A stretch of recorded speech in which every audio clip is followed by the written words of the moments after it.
Man, every day if I can help, if while I'm here, definitely gotta touch it at least every day, even if it's for 20 minutes and I have to like head out.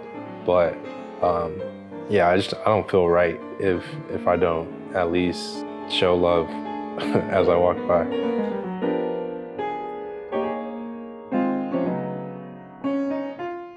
My name is Paul Cornish. I'm a pianist out here in Los Angeles, and I'm originally from Houston, Texas.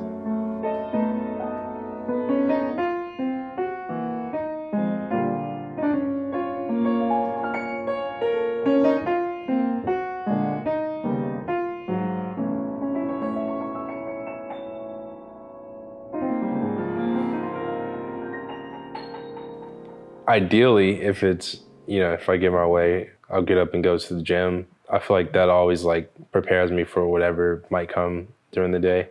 And then I'll come back, make some breakfast, and then start dealing with the instrument.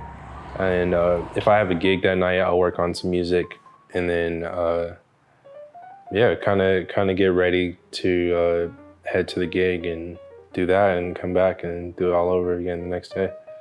Pretty simple, yeah. I moved here 8 years ago to attend the University of Southern California. Yeah, been out here ever since.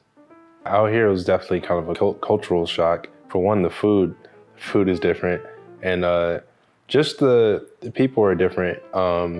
You definitely do find your community out here, but in Houston, I feel like everyone's kind of your community. You can go up to any random person, they'll say hi, how you doing? They'll, the old Southern hospitality thing.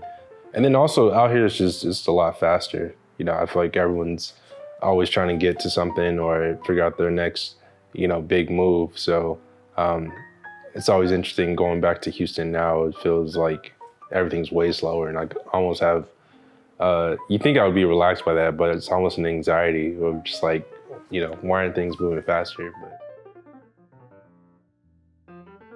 I don't see my family as much as I would like, but I have a brother who moved here 3 years ago, and so I get to see him a good amount, but we both like travel and stuff, so still not as much as I would like, but at least he's close, and my mom's starting to travel out here a little more, so seeing her a little bit. My mom put me on formal lessons with classical teachers, and then my brother played a lot of R&B music, and then of course I got into jazz. So all those things have kind of just always been a part of my life in some way. And I remember I had some teachers or like mentors, if you will, that always stressed the importance of being able to play multiple styles. Man, going on tour, going on a couple of tours. One all over the U.S. with this singer named Snow Allegra. And then I did a European tour with this rock band called Haim. You never know what might come up. Like sometimes, I remember last week, I got hit in the morning to do a gig that night because the pianist got sick. Or someone will hit me and say, oh, I'm at a studio session, we need a keys player, can you pull up? So it's hard to say that, there's a typical week. Sam First, it's a new club. It actually opened probably within the last 4 years, I want to say. Before Sam First emerged, the main club here was Blue Well, and they shut down during the pandemic, and Sam First has kind of picked up the mantle of being like kind of the only like dedicated jazz club where it's only that, every night. I've been playing there since they opened up, and fortunately they've allowed me to bring groups there, and they haven't gotten sick of me, so it's cool. Two, in my opinion, legends, Dave Binney on alto sax, who was a huge force in New York for many years, and then he moved here. And then we have the great Jeff Parker on guitar, who's one of my favorite guitar players, composers. Yeah, I've always just loved his music and I've always wanted to play with him. So I'm very fortunate that both these men were available and down tonight. I just kind of want to put them both together because I don't even think they've played a lot together, and just kind of see where it goes. I think it's going to be great. I think, you know, the music is inside of all of us, and so we're all going to see what comes out.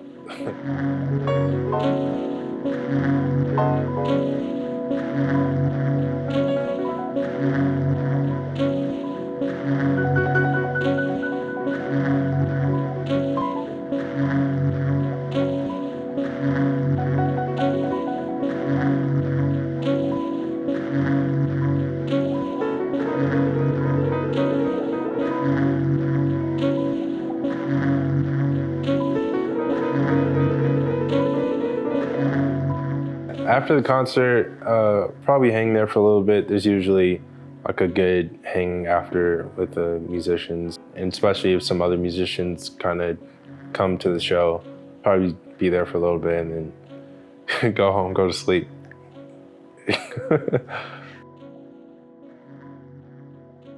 I'm just grateful to be able to play in front of that audience in a way that may oversimplify it, but that's honestly what I look forward to the most. I'm a huge fan of Cecile, and I've watched a lot of the videos of the former finalists playing with the big band, so that'll kind of be a surreal moment for me, being like, I've seen these videos and then now I'm actually here. But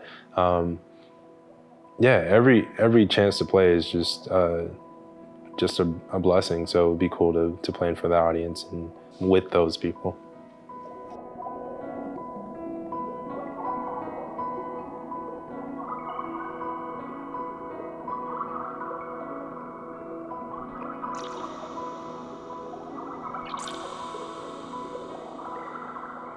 Each year kind of brings new goals and aspirations, because I'm always kind of surprised some of the things that come along. So I'll leave it open-ended for that reason, because I don't know where things might go.